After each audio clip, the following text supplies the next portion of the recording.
Welcome to the Talking Risk podcast.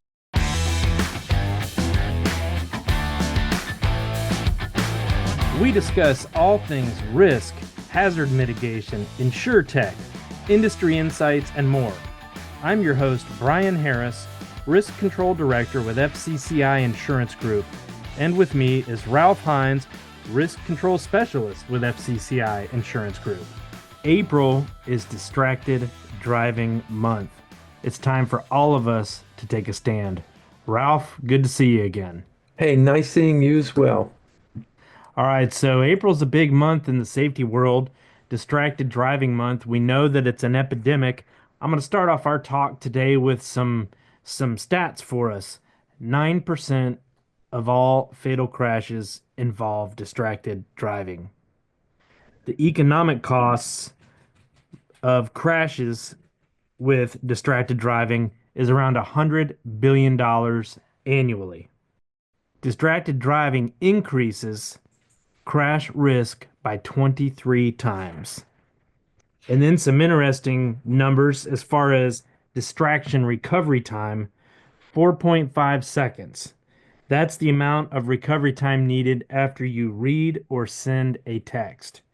And then shockingly, 27 seconds is the amount of recovery time you need to regain full alertness after using a mobile device, even if it's hands-free using a navigation system. That's a long time. Half a minute before your mind is back on the task at hand, which should be driving and getting from point A to point B safely. So, Ralph, my question to you is, let's level set this thing. How do we define distracted driving? I'm going to go with the National Safety Council's definition because it makes sense and it's very clear. And it's basically inattention that occurs when drivers divert their attention away from driving to focus on another activity. And when you think about this, Brian, there's typically three type of distractions, right? Cognitive, or our mind, what takes our mind off the road; physical, which takes our hands off the wheel; and visual, which takes our eyes off the road. And you think about them three, cognitive is the most serious, I believe, because this affects your ability to be fully engaged. Even when your hands are on the wheel and your eyes are on the road, you still can be distracted cognitively or through your mind. And this can be triggered by thoughts or events or different things going on around you. Yeah, that cognitive piece goes to the 27 seconds, right? Half a minute before your brain is, rekeyed back into the task at hand. It's sort of like we talk about, hey, have you ever been driving down the interstate and missed your exit, or you get to your destination and you go, man, I don't know how I got here. Like I was daydreaming the whole way, right? Well, that's cognitive distraction, and that is possibly a recipe for disaster. It's so important to keep not only our hands on the wheel, eyes on the road, but our mind definitely on driving. Anything else you want to add to the definition before we get into some of the things that drivers can do to prevent distractions?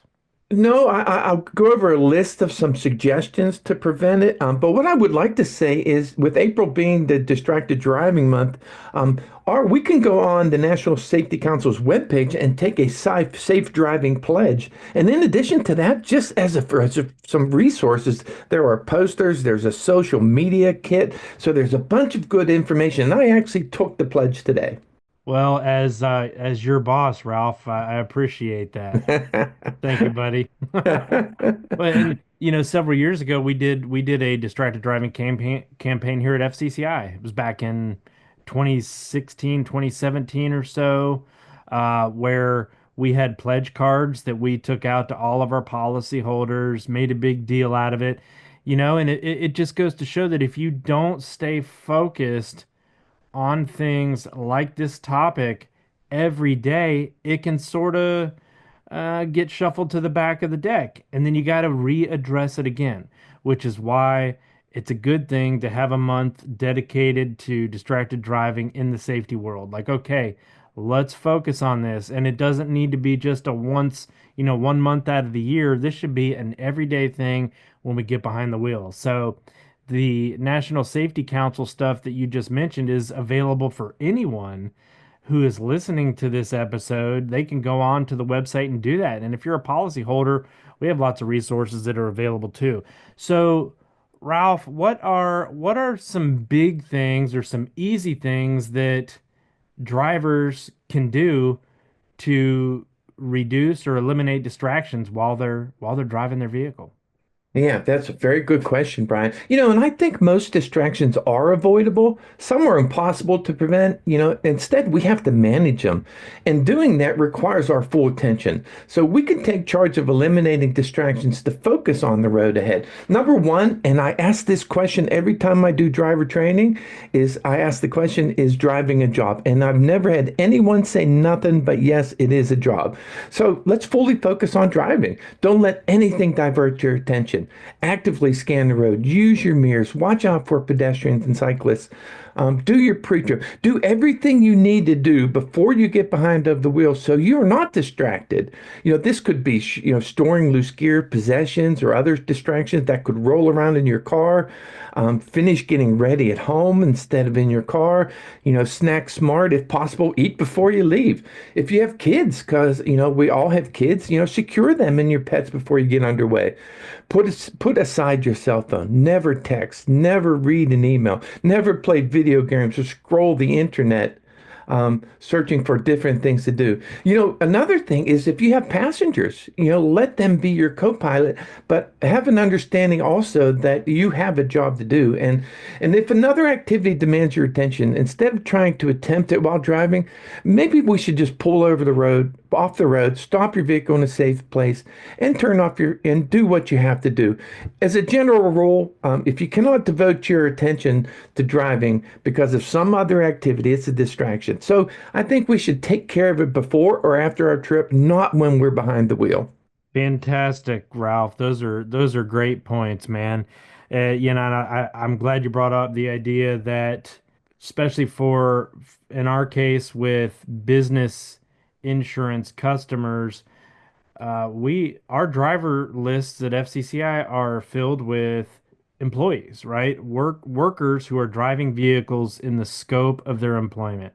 So it is part of their job. It is a job. It is half the job, right? If they're a contractor getting from the shop to the job site, that period when you're behind the wheel, you're working. It has to be treated the same. That Yeah. is your sole. You are getting paid. If you're on the clock, you're getting paid to drive. So take it seriously. Eliminate distractions. So important. Yeah. Thinking along the lines of the fact that we're talking about businesses here, we've touched on things that any driver should do to reduce or eliminate distractions.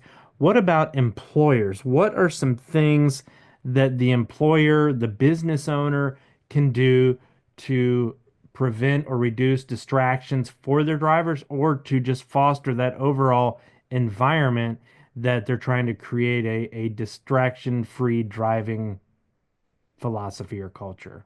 Yeah, and that's a very good point, by the way, because we talk about this a lot. When that employee's driving a vehicle, he's typically by himself. The owner or the safety manager is not there to help them or monitor them or watch them or encourage them in any way. So first thing, and this probably doesn't go over very well, but ban all cell phones.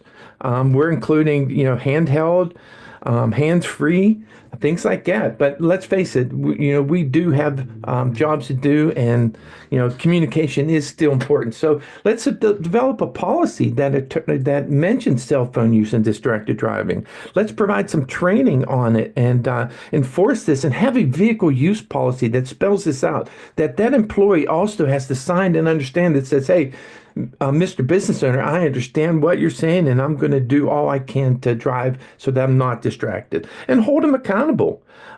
Require your workers to pull over.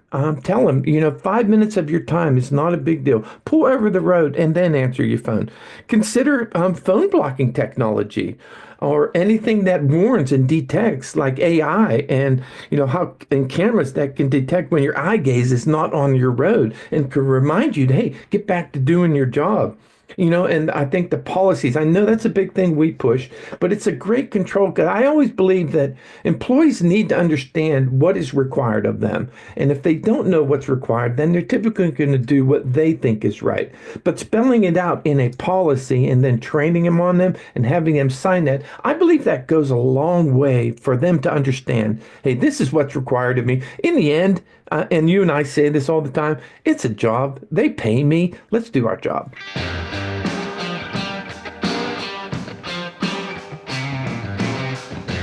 At FCCI, risk is our business. We provide services that help business owners better understand and minimize the losses they face every day. Our experienced and credentialed professionals have worked in a wide variety of industries, including agriculture, construction, manufacturing, retail, service, and wholesale distributing. FCCI's risk control consultants meet directly with policyholders to learn the unique nature of their business, combine individual recommendations with online resources and tools to create a custom tailored plan. Our risk control programs provide clear goals, action plans, and survey schedules to help policyholders accomplish their safety objectives. To learn more about FCCI's risk control resources, contact your agent or visit our website www.fcci-group.com and click on risk control. All those items made me think back to the number one characteristic or quality that we look at when we're meeting with policyholders, right? If you've listened to previous episodes of Talking Risk, you know that Ralph and I advocate or stand behind the idea of management commitment to safety and risk control, right? If you have the things that Ralph just mentioned, vehicle use agreement, driver safety policies, those let your employees know where you stand and where they stand, that there's a measure of accountability, there's a culture, there's an expectation that employees, when they're behind the wheel, they're going to do the right thing. And at the end of the day, they're driving a vehicle that most of the time is labeled with the company logo, company name, company phone number. You are a rolling billboard advertising the services of your boss, the business That's right. owner, FCCI's policyholder. So be cognizant of that when you're behind the wheel. Hey, if you're driving a truck for Jim's Plumbing, and you're holding your cell phone up in front of you, texting or whatever, and other people on the road see you or you're going in and out of your lane, there's a good chance somebody may call your boss, right? So I mean, that sends a negative vibe to the general public about Jim's Plumbing, like he's not managing his drivers. What kind of operation are they? Okay, it's time for our Hey Ralphie segment. Hey, Ralph, Ralphie boy! This is Ralph. Hey there, Ralphie boy! Ralphie boy! Ralph? Ralph? Hi, yeah, Ralph. How you doing there, Ralphie boy? Hey, Ralphie boy! How long has distracted driving been an issue for Well, I you? think we would both believe, Brian, that ever since there's been a vehicle, and probably horses and buggies, we've been distracted in some way or another. I read an article that's really interesting as well. In 1963, this scientist he wrote a paper on distracted driving, and believe it or not, this guy won a Pulitzer Prize for his article on distracted driving. And so it's just amazing that this stuff's going around forever. So, man, let's just do our best to make sure we are doing our job. And so that we come home every single day, right? 1963. Wow. That was a long time ago. It was before my time, and I think it was before you I too. was We're not one gonna. year old. Okay, so it goes back a long way, Ralph. When you were riding around in the car with your mom, probably didn't even use car seats when you were little, right? We've come a long way, and we've still got a long way to go. Yes, totally agree. You touched on, Ralph, the things with artificial intelligence, cell phone blocking technology. It makes me think of FCCI's Vendor Alliance program. Safety First, one of our vendors, if you're a policyholder, you can go check out the Vendor Alliance Program section of the FCCI site or reach out to your local risk control consultant. Companies like Safety First offer services. One of the things is called Lifesaver Mobile. It's a device that you download on the phones, and it allows the employer to operate basically a device management policy. So if Jim's Plumbing says, I'm only going to allow a mobile phone to be used for maps in the vehicle, everything else is locked down through Lifesaver Mobile. Or we'll only allow it to call 911 or to receive a call from the office if the vehicle is not in motion. Those things can be managed through the application. That helps to minimize the distraction. Also, Safety First has dash cameras and telematic systems. Ralph and I talked about this probably on our last one, maybe on the we're talking about following distance and rear end collisions. Yeah. That the cameras now can provide instant feedback in the cab. So if you've got an inward facing camera, if it detects the driver engaging in a risky behavior, it can warn the driver and provide feedback right there. Put the phone down, stay in Put your it lane. down. So Ralph, you said, hey, the when the drivers hit the road, they don't have anybody there with them physically supervising them while they're driving. If a business installs some of these devices, it helps them actually sort of have a artificial intelligence AI type supervisor, if you will, in the cab of the vehicle. Yeah, I totally agree. And you and I have talked about this a lot. I personally believe distracted driving is an epidemic.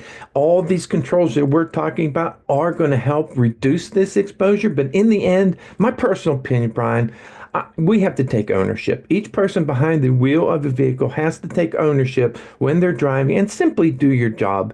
Again, they pay us, let's do our job. 100% agree, Ralph, and I've the epiphany that I had several years ago when we were going through a rash of catastrophic type claims here at FCCI. Most of them were attributable to distracted driving and rear end collisions, right? Something rolls on the floor. You mentioned secure your cargo Yes. before you drive. So we are at the mercy of every single driver on every single FCCI policy.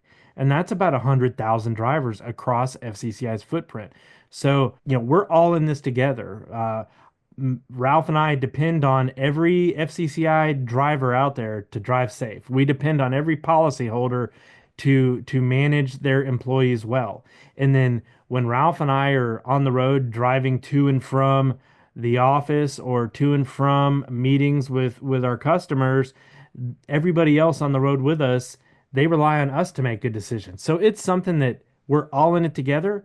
And the only way that we're going to solve the epidemic is doing just what you said, Ralph. Each one of us taking ownership and responsibility for our actions when we're behind the wheel. Yeah, and Brian, I've told you this before. I have three daughters. One of the worst things I could ever imagine happening to them is being on their phone, being in a significant accident, and someone gets badly hurt. The rest of their life, they are going to have to think about this, and it's just going to be horrible if you ask me. So put it down, do the best you can, and don't get involved in these type of things when you can control it. Because, like I said, these things are avoidable, but we just have to do our job. Very good, Ralph. I think we'll end it right there. Anything else that you'd like to add before we jump off?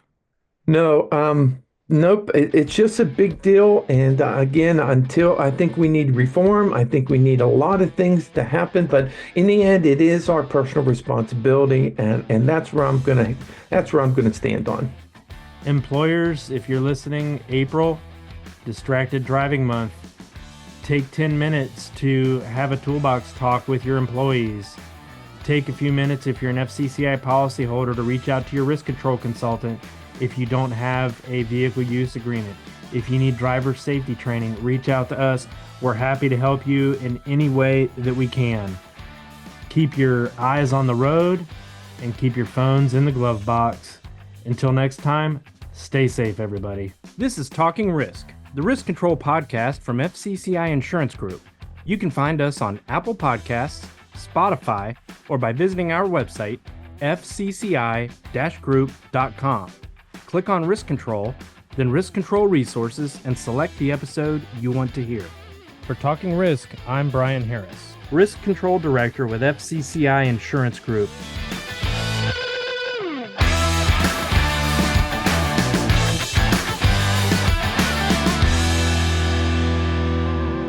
Recording copyright FCCI Services Inc. 2022. The opinions expressed in this recording don't necessarily represent those of FCCI, its personnel, or affiliates. This recording is provided for informational purposes only, does not attempt to identify all potential hazards or remedial actions, and is not intended as legal or professional advice. FCCI, its personnel, and affiliates shall not be liable for any loss, death, damage, or expense arising out of your reliance upon this recording. You are solely responsible for complying with applicable law, including any changes in the law, and for the safety of your operations. Please consult your legal advisor with any questions or concerns.